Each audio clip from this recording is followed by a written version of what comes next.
গরু জবাই করতেই হবে ইসলামের আদেশ। গরু জবাই সহ্য না হলে ছাড়ো বাংলাদেশ।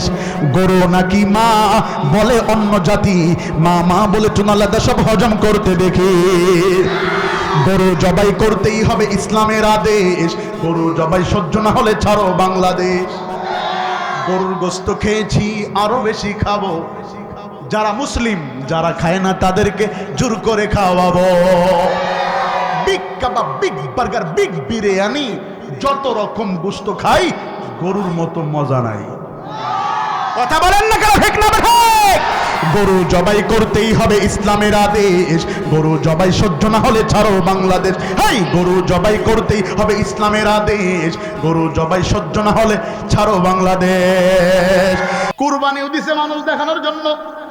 এই যে কুরবানি গেছে, হায় হায় হায়, বড় গরু বাজারের বড়টা কিনা গরুর গায়ে লিখে দিছে 2,10,000 টাকা।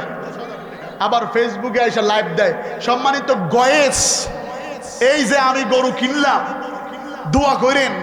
চান্দু তোর দোয়া তো ফেসবুকেই শেষ, আর কি হবে কপালে। এমনকি আমার মতো কিছু লেবাসদারি হুজুর এই কাজ করছে।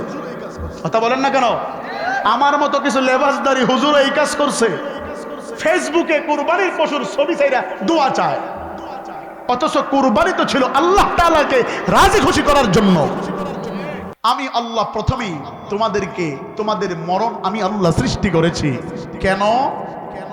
আহসানু আমালা, আমি দেখব কার আমল কত সুন্দর। হাসানা আহসানু, আহসান শব্দের অর্থ ভালো, সুন্দর, পরিপাটি, পরিচ্ছন্ন, উৎকৃষ্ট, আর অনেক শব্দ থাকতে পারে।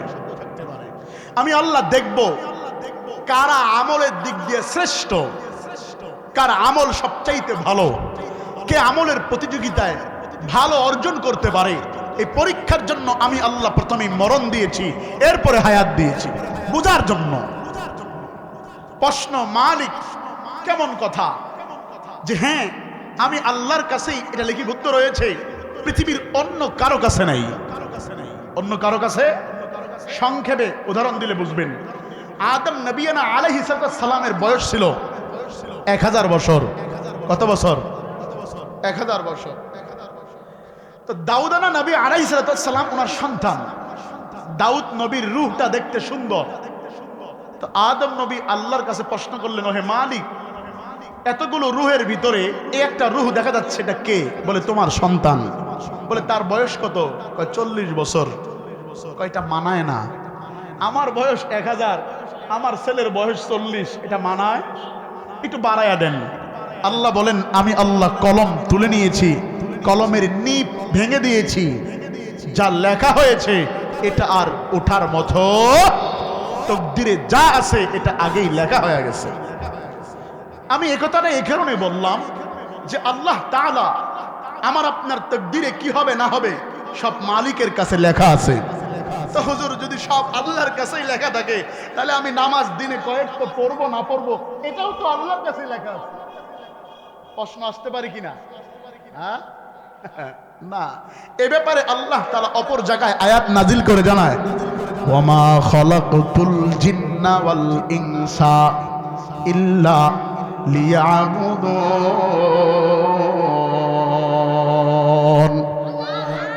আওয়াজ দিয়া বলতে হবে আল্লাহু আকবার। আওয়াজ হয় নাই, আরো জোরে বলতে হবে আল্লাহু আকবার। পৃথিবীর মুসলমান খুব মনোযোগ, দুনিয়ার কোনো দিকে খেয়াল করবা না, লম্বা চোরা কোনো বয়ান নয়। মহিলা প্যান্ডেলের আম্মা জানেরা, পুরুষ প্যান্ডেলের বাপ ভাইয়েরা, মাইকের আওয়াজ যদ্দূর যায়, যে যেখান থেকে বয়ানটা শুনছেন একটু মনোযোগ লাগায়া দেন।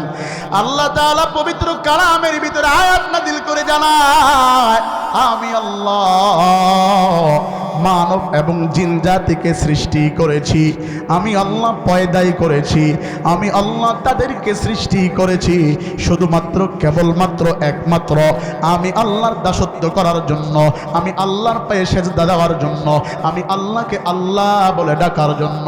একটাবার আওয়াজ দিয়া আমার আল্লাহকে ডাক দেওয়া যাবে নি? আল্লাহ। আল্লাহ তাআলা বলে, আমি মালিক তোমাদেরকে সৃষ্টি করেছি, শুধুমাত্র একমাত্র কেবলমাত্র আমি আল্লাহকে আল্লাহ বলে ডাকার জন্য, আমি আল্লাহকে আল্লাহ বলে স্বীকার করার জন্য।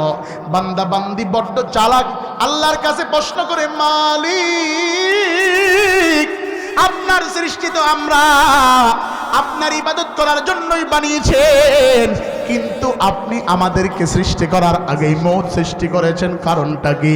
আল্লাহ তাআলা বলে, দুনিয়ার ভিতরে কত হরেক রকমের স্টাইলের প্রতিযোগিতা চলবে।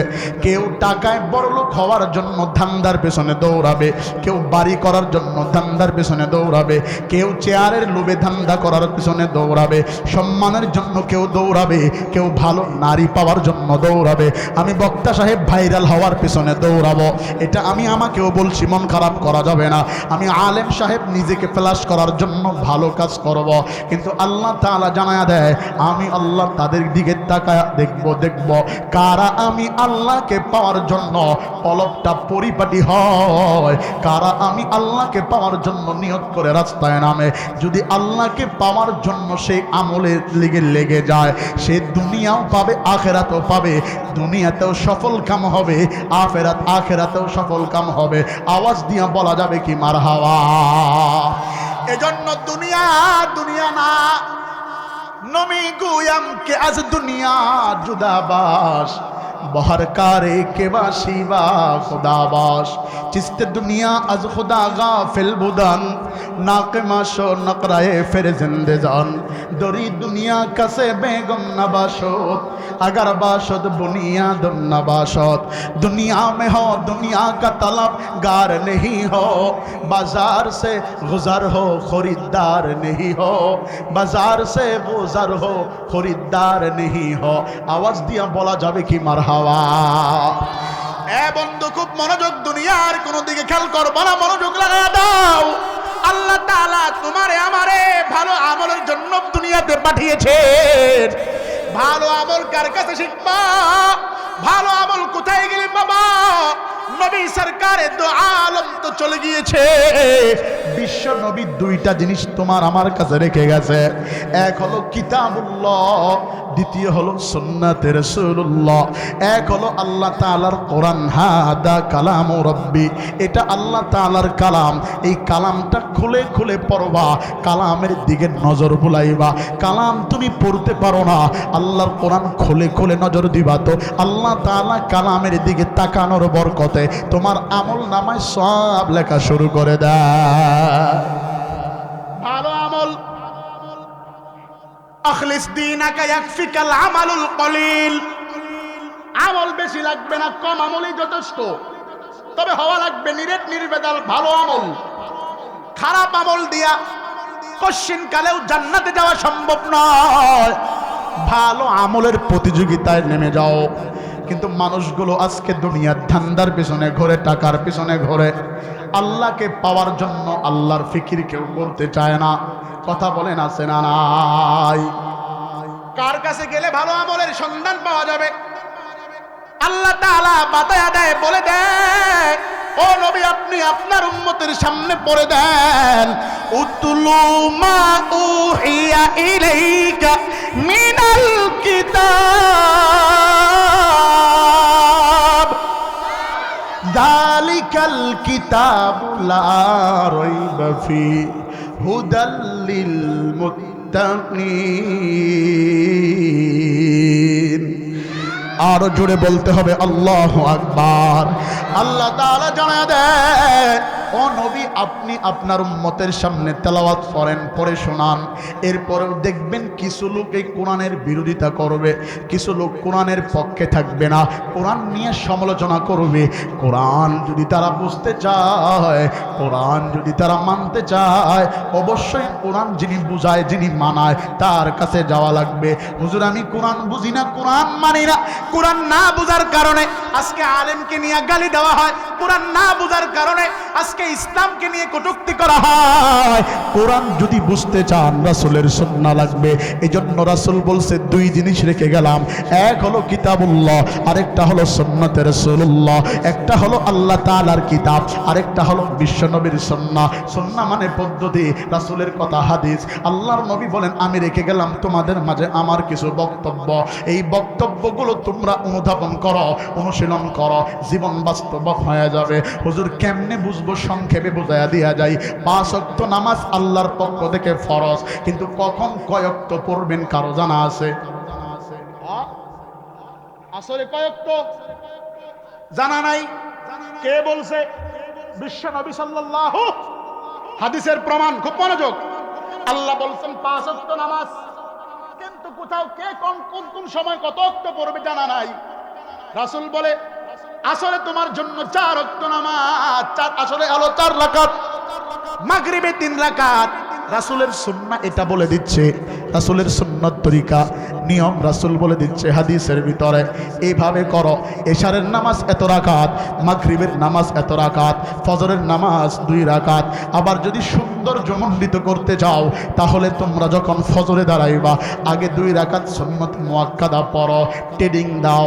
আগে সুন্নাত পড়ে ফরজের ট্রেডিং দাও, দেখবা নামাজ যদি সহি শুদ্ধ হয়ে যায় বান্দা তোর জীবনটা গোল্ডেন হয়ে যাবে। কিন্তু এখন নামাজ মানুষ দেখানোর জন্য, ঠিক না? কুরবানিও দিছে মানুষ দেখানোর জন্য। এই যে কুরবানি গেছে, হায় হায়, বড় গরু বাজারের বড়টা কিনা গরুর গায়ে লিখে দিছে 2,10,000 টাকা। আবার ফেসবুকে এসে লাইভ দেয়, সম্মানিত গয়েস, এই যে আমি গরু কিনলাম, দোয়া করেন। চান্দু তোর দোয়া তো ফেসবুকেই শেষ, আর কি হবে কপালে? এমনকি আমার মতো কিছু লেবাসদারি হুজুর এই কাজ করছে। কথা বলেন না কেন? আমার মতো কিছু লেবাসদারি হুজুর এই কাজ করছে, ফেসবুকে কুরবানির পশুর ছবি চাইরা দোয়া চায়। অথচ কুরবানি তো ছিল আল্লাহ তাআলাকে রাজি খুশি করার জন্য। কুরবানি তো ফরজ না, ওয়াজিব। ফরজই পালন করে না, ওয়াজিবে অনেকের সময় ধান্দা করার জন্য ওয়াজিবে আসে। ওয়াজিব তো বলা হয় যতটুক সে বহন করতে পারবে ততটুক লুট তাকে দেওয়া, এটাকে ওয়াজিব বলা হয়। আর ফরজ হচ্ছে বহন করতে পারুক আর না পারুক যাইতে হবে। কথা কি আমার বুঝতে পারছেন? ওয়াজিব হচ্ছে আপনার সামর্থ্য অনুযায়ী, আপনার লোড অনুযায়ী, আপনি যে সামর্থ্যবান আপনার সামর্থ্য অনুযায়ী দেওয়া হবে। অর্থাৎ নেশাব পরিমাণ মাল থাকলে আপনার উপর কুরবানি ওয়াজিব হবে, না থাকলে নাই। সহজে বুঝবেন, এখান থেকে তিস্তা নদী পার হইতে হবে। এখন আপনার কাছে ডিঙ্গি নৌকা আছে, তো আপনি পার হইতে পারবেন। এটা হচ্ছে আপনার উসুল, এটা হচ্ছে ওয়াজিব। আর ফরজ বলা হয় ডিঙ্গি নৌকা থাক আর না থাক আপনার ওপারে যাইতে হবে। কথা কি বুঝতে পারছেন আমার? তো ওয়াজিব বিষয় তো আপনার উপর এসেছে, আপনি তখন পালন করবেন যখন উপযুক্ত হবেন। আর ফরজ তো হর হামেশা চলছে। 5 ওয়াক্ত নামাজ আপনাকে আল্লাহ তাআলা ডাকতেছে। আপনি কখনো খেয়াল করেছেন 5 ওয়াক্ত নামাজে ইমাম আপনাকে কত সুন্দর করে ডাকে, মসজিদের মুয়াজ্জিন ডাকে হাইয়া আলাস সালাহ। আমার আলোচ্য বিষয় হচ্ছে ইবাদত মালিকের করতে হবে, কত সুন্দর করে ডাকে, আসো আমি আল্লাহর ঘরে আসো। 4 ওয়াক্ত নামাজের শব্দ এক, কিন্তু ফজরের নামাজের শব্দ একটা ভিন্ন, ঠিক না? কথা বলেন না কেন? কখনো খেয়াল করছেন যে ফজরের নামাজের ওয়াক্তের আজানের শব্দ ভিন্ন কেন? রাত এজন্য নাকি? রাতের জন্য শব্দটা ভিন্ন নাকি? রাতের জন্য যদি শব্দ ভিন্ন হয় তাহলে তো এশা আর মাগরিবও রাতের অংশ। এই 2 রাকাতে তো হইতে পারতো আসসালাতু খায়রুম মিনান নাওম, কিন্তু এই 2 রাকাতে না হয়ে ফজরের সময় কেন ডাকে আসসালাতু খায়রুম মিনান নাওম? আসো, ঘুমের চেয়ে নামাজ ভালো, আমি আল্লাহর ঘরে আসো। ফজরের সময়ও আমারে আপনারে পাওয়া যায় না। ফজরে কম্বল মুড়ি দিয়া এসি লাগায়া হর সারা রাত মোবাইল টিপে ফজরের আগ মুহূর্তে যুবক গিয়া ঘুমায়। কথা বলেন না কেন? খারাপ লাগতেছে নাকি আওয়াজ শোনা যায় না মাঠে? আর একটু সাউন্ড বাড়ায় দাও দেখি ভাই। সব খারাপ লাগতেছে। যুবক আজকে কেসিউনু খেলায়। কি খেলায়? আছে না দাদা? কেসিনিও খেলায়। এই যে ঈদ গেছে, এই ঈদকে আনন্দ উদযাপন করতে গিয়া কত যুবক জুয়ার আড্ডায় বসছে। কত যুবক লুডু খেলছে, কত যুবক ফেন্সি খাইছে, কত যুবক ইয়াবা বাবা, কত যুবক নেশাগ্রস্ত হয়ে নিজের স্ত্রীরে গিয়া মা কইয়াও ডাকছে। কথা কোন আছে না নাই? আরো জোরে কোন আছে না নাই? বলবো এদেরকে নিয়ে কিছু বলবো? এরা নিজেরে আবার মহামস্তান দাবি করে। তুমি যে কি চান্দু তা তো ভালো জানি, তুই তোর বউকে মা কোয়া লোক না? ওরে আমি চিনি না, বদমাইশ। আল্লাহ তাআলা আমাদেরকে আনন্দ দিয়েছে, আনন্দের দিনেও তো চোখের পানি ঝরিয়ে মালিককে খুশি করার প্রয়োজন ছিল। তুমি আর আমি দুনিয়ার রঙ্গমঞ্চে পড়ে দুনিয়া দুনিয়া তালাশ করতে করতে আল্লাহকে ভুলে গিয়েছি, আল্লাহকে ভুলে গিয়েছি। ঈদের দিন আনন্দের দিন, ঈদের দিন খুশির দিন, মালিকের সেজদায় পড়ে দুচোখের পানি জড়াও। তোমার মা তোমার বাবা এত কষ্ট করে তোমাকে লালন পালন করে বড় করেছে, আজকে মা বাবারে কবর রেখে তুই কিভাবে গাঞ্জার কলকিতে টান দিস? তোর কি একটু বিবেকে বাঁধে না? লজ্জা করে না? মুরব্বীদের সামনে সিগারেট টানো। তোমার তো লজ্জা থাকা দরকার ছিল, তোমার তো হায়া থাকা দরকার ছিল। তোমার একটা সিগারেটের টাকা হলে তোমার একটা পরিবারের সন্তানের দুধের টাকা হয়। কথা বলেন না কেন? আজকে সেদিকে যাচ্ছে না, যুবক ধ্বংসের শেষ প্রান্তে পৌঁছে গিয়েছে। তার একমাত্র কারণ হলো যুবক এখন নারী লোভী।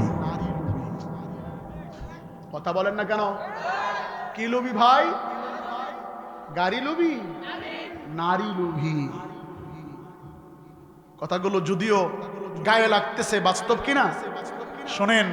আপনি যে মেয়ের পিছনে, যুবক ভাই তুমি যে মেয়ের পিছনে ঘুরছো, সে তো 2-4 দিনের পাউডার মাখা ময়দা মাখা, দেখতে দেখা যায় ফকফকে। আরে ঘরে নিয়ে ভালো করে মুজাই করে দেখিও, আসলেও কালা তো কালা, লাশারি কালা। কথা বলেন ঠিক না বেঠে? এরকম কত যুবক আছে পিছন দিয়ে কয় দেহরে কে যাইতেছে, সামনে যায় এ ওরে গোটা দেখো তোর রুচি, ওকে না রে তোর রুচি। তোমারে ঘোরায়া তোমার টাকা চুষেছে। আমি আমার এক বয়ানে বলেছিলাম এরা হচ্ছে রক্ত চোষা গিরগিটি। কথা বলেন না কেন? এরা দিনে সাজে এক রূপ, রাতে আরেক রূপ। এরা সকালে এক রূপ। কোন এক যুবক ঢাকার কথা, সারা রাত্র মোবাইলে চ্যাট করেছে, মেসেজে রিপ্লাই দিয়েছে, সারা দিন সারা রাত কথা বলছে, কিন্তু অপর পাশ থেকে কোনো উত্তর পায় নাই। কতবার বলছে I love you, I love you, কিন্তু মেয়ের পক্ষ থেকে আসে নাই। সকালবেলা কুরবানির ঈদের পরে তো এক লেবু বিক্রেতা নিচ দিয়া হাঁটতেছে আর বলতেছে এই লেবু, এই লেবু। যুবকের কানে হঠাৎ ঘুমের ধান্দায় আওয়াজ গেছে আই লাভ ইউ। ও দৌড় দিয়া দরজা খুলে লেবু ওলারে কুলে নিয়ে চুমা খায়। লেবু ওলা কয় আমি তোর প্রেমিকা না রে বদমাইশ, আমি হচ্ছি লেবু ওলা। আজকে যুবক তার দিমাগকে এভাবে নষ্ট করছে। আপনারা হাসতেছেন, আমার কলিজা ফিরে যাচ্ছে। হাসার কোনো কথা বলি নাই, আপনারা হাসতেছেন। আজকে যুবক উলামায়ে কেরাম দেখলে ঠাট্টা করে, কয় মোল্লা মৌলভী বলে দেশ খাইছে। ভাই তোর মায়ের জানাজা পড়াইছি, 4 আনা টাকা দাও নাই। তোমার বাচ্চা হওয়ার পরে কানে আজান আকামত দিয়েছি, 5 পয়সা নেই নাই। তোমার আম্মার জন্য কবর খনন করছি, 2 টাকা দাও নাই। তোমার মায়ের জানাজায় আমরা ছিলাম, 5 পয়সা দাও নাই। তোমার মায়ের বিয়াতে আমার মতো মোল্লাই ছিল, যা খরচ করছো 2-4 পয়সা দিছো, তাতে আবার অনেক বড় কথা বলো। 1 লক্ষ টাকার গরু কিনে 5,000 টাকার হাসিল দিছ, রাস্তায় কত টেন্ডারকে টাকা দিছ। হুজুর তোমার গরু জবাই করে যেই কুরবানি শুদ্ধি করে দিয়েছে, হুজুরের ভাগে 1 টুকরা গোশত তোমার পক্ষ থেকে আসে নাই। আবার উলামায়ে কেরাম নিয়ে বড় কথা বলো, আলেম নিয়ে বড় কথা বলো। আমি আমার কথা বলছি না, আমি আমার জাতি ভাইয়ের কথা বলছি। পরিবর্তন হওয়া দরকার।